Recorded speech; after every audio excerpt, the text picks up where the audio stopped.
Joining us now is the founder of the Disclosure Project, Dr. Stephen Greer. Dr. Greer, it is great to have you on. A pleasure to be speaking with you right now.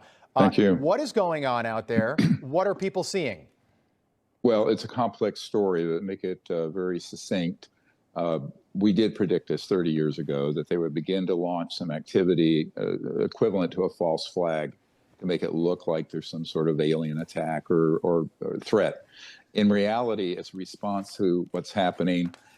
And I've recently told the incoming members of the administration this and people at the Senate Intelligence and Armed Services Committee that we have a team of about 6 different black sites that have been running illegal projects related to so-called UAPs and UFOs coming forward in the next 30 days or so. They will bring forth dispositive evidence of this and the fact that these programs have been run illegally and outside of constitutional oversight. This is a ramp up to divert attention from that activity and could lead to some other events that would be catastrophic. This is a very dangerous situation. Nothing people are seeing has anything to do with aliens or extraterrestrial intelligence. It has to do with trying to maintain the cover-up on a secret program that went black, but illegal black, back in the late 1950s. So we're into 65, 70 years of some very dangerous operations. Now, these men that are defecting are coming out of some sites I've been at. I was in a helicopter last year, after that I was almost killed, frankly.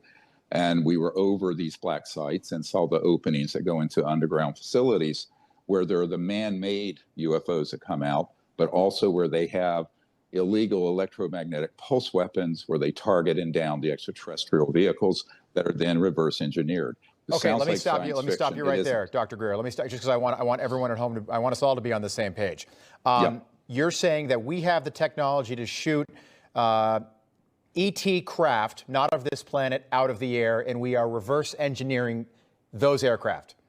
100%, and there are multiple men coming forward. They've been with JSOC and Special Forces, who are also NOx, an unofficial cover in corporate world. One of them's been there about 29 years and is very senior and has all the evidence, and they'll be releasing the evidence and the information.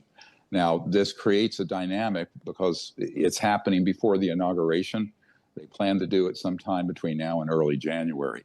And I've been working with these men for about 19 months, and they're serious, and they have the goods. They can prove what they're stating, but they're also going to unmask themselves. They will come forward, the name, rank, serial number, and the whole history of this, including the illegal nature of some of these programs, which we don't have time to go into, but they'll curl your toes. Some of the stuff that's been going on is quite illegal and very dangerous and horrible.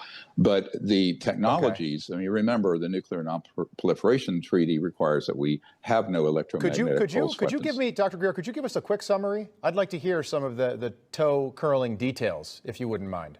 Well, for example, they have been able to confirm one of our whistleblowers' testimony, who's a Marine, Michael Herrera, who was present at an event, stumbled across an event during a rescue mission after the Indonesian earthquake in 2009. And he came across a platform, a man-made object, about 300 feet around that was manned by covert human operators who were American. And they had boxed up and crated up humans that they were trafficking that had oxygen tanks on this tank. And they were being moved to a black site for various types of human experimentation and use. It's horrific, some of the actions. The main operator from 2 of these black sites that I've been at, I will not discuss where they are right now. Okay. It'll be disclosed fairly soon. He actually had personal knowledge of that. So when this whistleblower came forward, who was taken to the Pentagon Aero Office and Senate Intelligence Committee, he approached me and confirmed all of it. And so he said, not only that, but it's way worse than that. So there are some really worrisome programs going on without the oversight of the president or the Congress, and that has to get corrected because it's dangerous. Now, all these drones and everything going on is both a diversion, but an attempt to create a psychological warfare, right, a psyop to distract us. And that's really what it is, but it could escalate to something very dangerous. I mean, yesterday I was told that I personally might be arrested, that there will be a character assassination plot against me that will come out soon.